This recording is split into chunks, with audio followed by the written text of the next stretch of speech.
cognitif qui ne pense pas, ou qui ne sait pas penser. J'étais en train de me dire un truc de ouf! Un truc de ouf qui me faisait grave flipper, mais que je trouve dingue. En fait, il y a une particularité de gens que j'ai rencontré dans ma vie. J'en ai rencontré beaucoup, puisqu'on rencontre tous plein de monde à un moment donné dans nos vies, donc forcément j'ai eu l'occasion de rencontrer ce type de personnes pas mal de fois. Je ne sais pas si c'est une personne sur 10, une personne sur 100, j'en sais rien, mais j'en ai rencontré plein. Et c'est des gens qui, je pense, m'ont énervé pendant pas mal de temps, mais je crois qu'ils m'ont surtout fait très très peur. Et là, j'étais en train de penser à ça avant de faire cette vidéo. Et je me suis dit, en fait, c'est des gens qui ne savent pas penser, ou plutôt, qui ne sont pas capables de penser.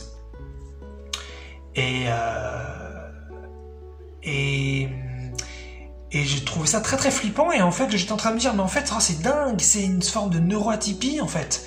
C'est un modèle cognitif. Et c'est un modèle cognitif que j'arrive pas bien à saisir, que j'arrive pas bien à voir. Comme si peut-être on voyait un autiste pour la première fois. Alors, il y a plein de types d'autisme, hein. Mais bon, on va dire... je sais même pas quel est l'autisme le plus représenté, mais peu importe d'ailleurs. Mais si on voyait, on va dire quelqu'un qui a une neuroatypie, je veux dire vraiment visible, quoi. C'est surtout ça que je voulais dire. Une neuroatypie vraiment visible. Pour la première fois, on fait oh là là, qu'est-ce que c'est que ça? C'est bizarre. Et puis ensuite, on commence à se rendre compte qu'il existe des modèles cognitifs différents. Et puis après, on trouve ça tout à fait normal avec le temps. Et là, j'étais en train de me dire, mais en fait, y a des gens qui ne peuvent pas penser. Et je vais préciser évidemment ce que je veux dire par là. Mais c'est hyper flippant, comme pour moi, parce que en fait, c'est un modèle tellement différent du mien que j'arrive. Voilà, ça fait flipper parce que je comprends pas, quoi, dans ce sens-là. Mais après, c'est comme tout. Après, on s'y fait parce qu'on commence à saisir. Et en fait, voilà. Donc, ce genre de personnes, c'est un petit peu, c'est assez proche d'un petit peu toutes les religions, j'ai envie de dire. Il y a des gens qui savent excellemment bien penser dans toutes les religions. Il y en a même beaucoup. Mais parfois, effectivement, on rencontre des gens dans toutes les religions qui, quelque part, ne pensent pas, simplement appliquent ce qui a été dit dans la religion, et puis ça leur convient a priori très bien. Donc c'est une sorte de mode d'emploi pour vivre, et il n'y a pas besoin de réfléchir, il y a juste à faire. Et ça ressemble à ça, sauf que là, ce que je dis, ça n'a rien à voir avec la religion, en fait, c'est juste pour donner un petit peu un exemple, où parfois on croise des gens donc, qui sont dans une religion, et dans un dialogue bienveillant et contextuel, on teste un petit peu leurs croyances, juste par curiosité, hein, par plaisir, et puis on se dit, bah tiens, toi, tu crois en ça vis-à-vis de Dieu, vis-à-vis de l'au-delà, vis-à-vis de la vie, vis-à-vis du destin, ah mais comment tu penses, mais est-ce que tu crois que, et puis on peut tester comme ça un petit peu les limites au sens positif, hein, je veux dire les bords, quoi, les bords de leur façon de penser. Et puis effectivement il y a donc dans toutes les religions il y a, je sais pas, peut-être c'est un petit pourcentage ou peut-être un grand pourcentage, je ne sais pas, mais en tout cas on va trouver toujours des gens à un moment donné qui effectivement ne sont pas capables de prendre en compte d'autres modèles de pensée, d'autres modèles d'information, parce qu'en fait ils ont leur truc et ça leur va très bien, et ils sont bien avec ça, et voilà, et donc bah ils vont simplement te dire ah non, moi je crois en ça, et si tu testes un peu leur cohérence, tu vois que c'est pas finalement très cohérent ce qu'ils pensent, ça leur fait juste de bien de croire là-dedans, et puis ça leur apporte un socle, une fondation pour leur vie, voilà. Et donc là en fait je parle donc pas du tout de religion, c'est juste pour donner un petit exemple. Mais donc hors religion ou dans la religion, voilà, peu importe, il y a des personnes, donc j'en ai rencontré beaucoup, j'imagine que vous aussi, qui donc ne sont pas capables de penser, et j'entends par là qui ne sont pas capables de prendre une nouvelle information, de la mettre à l'intérieur, le temps donc à l'intérieur du mental, à l'intérieur de la cognition, peut-être à l'intérieur de son énergie, à l'intérieur de ses émotions, pour la combiner ou la comparer à ce qui est déjà là, à d'anciennes informations, commencer un petit peu à ressentir, à jauger, à faire des tests de cohérence, des tests de vérité subjective vis-à-vis de ce qu'on veut nous, de ce qui est bon pour nous, et ensuite de régurgiter cette information, de dire soit en fait c'est n'importe quoi, je prends rien, soit c'est intéressant, je vais peut-être garder ça, soit c'est génial, je prends tout, ou alors c'est bien mais c'est pas le bon moment pour moi, je vais mettre ça de côté, je reviendrai là-dessus plus tard. C'est ça que je veux dire. Être capable de penser, pour moi c'est ça, c'est être capable de prendre une information, une nouvelle, de la comparer à une ancienne et de voir qu'est-ce qu'on fait avec ça. Et puis ensuite peut-être on la dégage, comme j'ai dit juste avant. Et ces gens-là, j'en ai rencontré donc plein, dans plein de milieux différents. Il n'y a pas un point commun. Et je pense que c'est une aura-typique que j'avais pas du tout saisie. Et c'était flippant parce que je comprenais pas en fait. Je comprenais pas et donc en général ils m'énervaient parce que je les prenais pour des malhonnêtes, des gens de mauvaise foi, voilà. Et en fin de compte, ils vont prendre sur peu importe le sujet, ils vont prendre ils ont un modèle de pensée linéaire qui en général ne tient pas debout d'un point de vue rationnel. Et quand on leur apporte une nouvelle information et qu'on le fait même sans les agresser, on cherche pas du tout à les changer, on discute quoi. Eh bien, il y a une sorte de rejet automatique, comme s'il y avait une sorte de bouclier énergétique autour d'eux et que l'information ne pouvait pas pénétrer. Donc, elle peut donc pas rentrer, même si derrière elle va être régurgitée à 100%, ça veut dire qu'elle ne sera pas prise du tout, elle peut pas rentrer. Elle peut pas être traitée, elle peut pas être ressentie, elle peut pas être prise en compte, elle peut pas être testée cette information. Elle rentre pas. Et pourtant c'est pas des gens idiots au sens commun. C'est pour ça que c'est flippant. Enfin c'était flippant puisque là maintenant que je commence à le conscientiser et puis je m'aide aussi de cette vidéo pour m'entendre aussi, puis pour partager avec vous. Si peut-être ça vous parle, peut-être que vous avez rencontré ce genre de personnes aussi, peut-être que vous ne vous en étiez pas rendu compte. Ça va pouvoir comme ça, je pourrais commencer à voir aussi d'autres modèles de cognition, moi ça me permet toujours de m'élargir. Et puis comme ça aussi qu'on accepte plus et qu'on aime plus, parce que quand on rencontre des personnes qui ont un modèle cognitif très différent d'une autre, ça peut être assez impressionnant au début. Mais en fin de compte, moi ça me faisait hyper flipper parce que il n'y a pas de discussion possible avec ces gens. C'est pas possible. En fin de compte, ils ont déjà tout un modèle de pensée, toute une vérité à eux, qui bougera jamais. Je crois, en tout cas.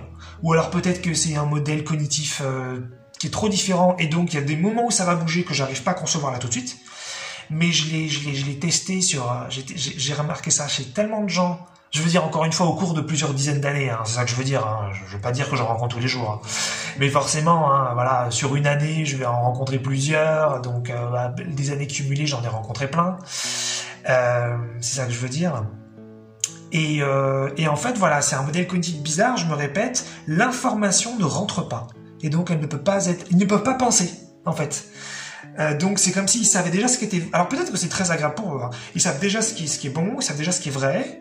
Et si on teste la cohérence, on commence à dire mais tu sais qu'il existe d'autres choses, tu sais que ce que tu dis, ça tient pas forcément la route sur ça. Encore une fois, dans une approche amicale, on dit ça.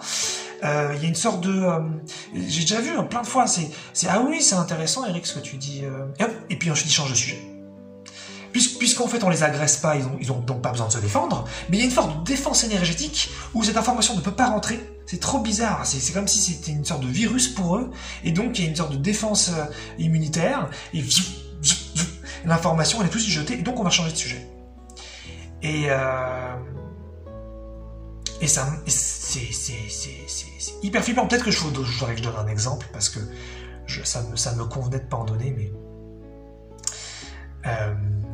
mais voilà, là me vient un petit peu les vidéos que j'ai faites avant où je parlais de ce qu'il y avait dans l'au-delà, et ça pourrait être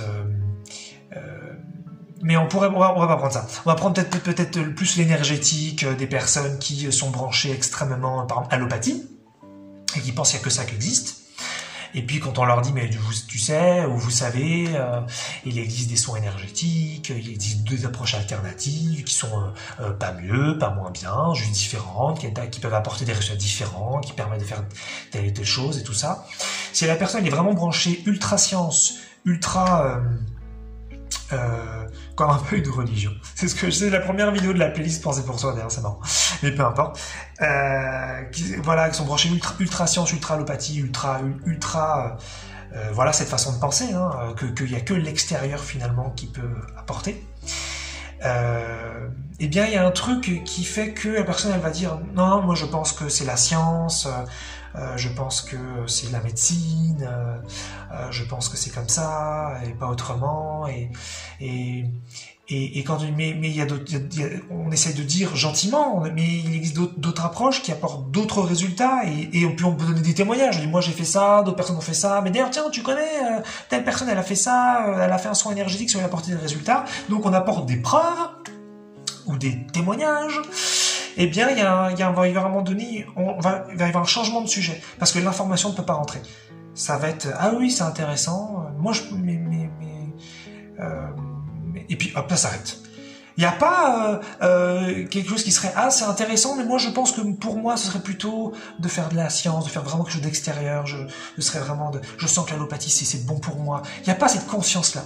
C'est juste ça sort. Voilà, c'est très très bizarre énergétiquement, parce que j'ai l'impression moi de communiquer avec quelqu'un qui peut comprendre ce que je dis et qui est capable de penser et qui est capable en fin de compte de prendre en compte et ensuite de se faire son marché par rapport à ce que je dis évidemment, et de prendre ce qui est bon, seulement ce qui est bon pour lui ou elle. Mais en fait non. Et il y a juste un rejet automatique, et dans la mesure où on les a pas agressés et que on n'a pas cherché à les déséquilibrer, on n'a pas cherché à leur faire du mal, on n'a pas cherché à détruire leur modèle, on a juste essayé de tester un peu comme ça, de partager, il y a une sorte de rejet automatique, de rejet énergétique, et ça fait très très bizarre, parce que moi j'ai l'habitude de penser donc de combiner des idées, de comparer, de prendre et de jeter, voilà, de faire mon truc quoi, comme un peu plein de gens, et en fait je pense que c'est des neuroatypies. Voilà, ils ont un seul modèle, et c'est tout. Et je sais pas, il y a un autre exemple qui me vient, on va voir s'il est bon. J'ai du mal avec les exemples pour cette vidéo. Par exemple, quelqu'un qui est branché diplôme et qui va dire ah bah non, ce qui compte c'est le diplôme dans la vie, sans diplôme on fait rien, il faut être reconnu de cette façon-là. Et on commence à lui dire mais tu sais, il existe d'autres possibilités, il y a des gens qu'on peut, je sais pas, on va trouver peut-être des gens qui deviennent autonomes alimentairement, et puis qui montent peut-être leur micro-entreprise donc sans diplôme, et puis ça marche très bien, même il y en a qui se forment pas, ils inventent un truc. Bon, on donne des exemples, ça veut pas dire que c'est la majorité, bien sûr que non, mais on donne des exemples quoi. Et donc quelqu'un qui pourrait penser se dirait ah oui c'est intéressant, j'ai pas pensé à ça. Bon moi je préfère quand même les diplômes, c'est quand même plus mon truc, mais d'accord c'est vrai t'as raison, il existe peut-être d'autres choses. Donc voilà, elle intègre l'information et ensuite peut-être qu'elle se dit qu'en fait c'est pas pour elle et qu'elle a plutôt diplôme. Voilà, donc ça me semble quelqu'un qui peut penser, même si derrière il reste sur cette position à lui ou elle. Mais ça va être sinon, ça peut être un truc un peu malhonnête aussi, hein, du style non mais ces gens-là je pense que c'est rare, ou alors ça n'existe pas vraiment, ou alors non mais ils ont dû tricher, ou alors finalement ils ont dû avoir un diplôme quand même pour le faire, ils ont dû faire quelque chose. Donc ça, il peut y avoir déjà de la malhonnêteté, mais sinon il y a des personnes même qui effectivement juste ne peuvent pas intégrer l'information. Et ça je l'ai vu plein de fois, c'est une sorte de truc très très très bizarre qui est dur à décrire, mais je le fais quand même. C'est la personne qui dit ah oui c'est intéressant, mais quand même les diplômes c'est bien et c'est comme ça qu'il faut faire, et la vie c'est les diplômes, et puis hop, et puis on change de sujet. Et c'est une sorte de, en fait ces gens-là peuvent pas penser, et donc ils peuvent pas se défendre rationnellement, c'est pas possible. Enfin, se défendre parce qu'ils se sentent attaqués alors qu'on les a pas attaqués, hein.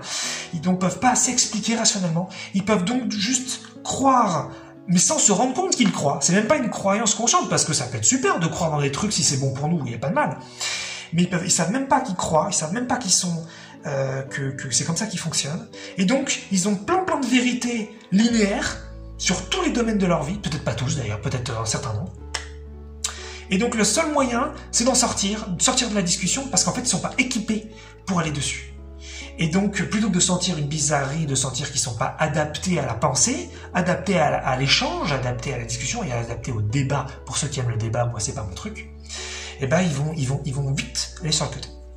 Donc voilà, donc je fais peut-être une vidéo un peu longue pour répéter un peu la même chose, mais je pensais à ça juste avant donc de faire cette vidéo, et je me rendais compte que ça me foutait les jetons, mais un truc de ouf, parce que j'arrivais pas à voir comment il fonctionnait en fait. Et après, je me suis dit, mais c'est une neuroatypie en fait. C'est simplement que moi, je suis tellement paradigmé par le fait d'être capable de combiner des pensées que j'ai fait une projection et que je me suis dit, bah tout le monde fonctionne comme ça. Et en fait, non, pas du tout. Il y a des gens qui fonctionnent pas comme ça et sont tout aussi bien.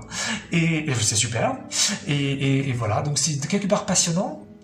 Et puis ça permet toujours de s'élargir davantage sur les modèles cognitifs, sur les modèles existentiels aussi. Et de voir aussi qu'il y a vraiment plein d'endroits. Je pense qu'il y a beaucoup d'humains qui viennent d'endroits très différents et c'est pour ça qu'ils fonctionnent autant différemment. Et voilà quoi, donc c'est cool, il y a beaucoup de diversité.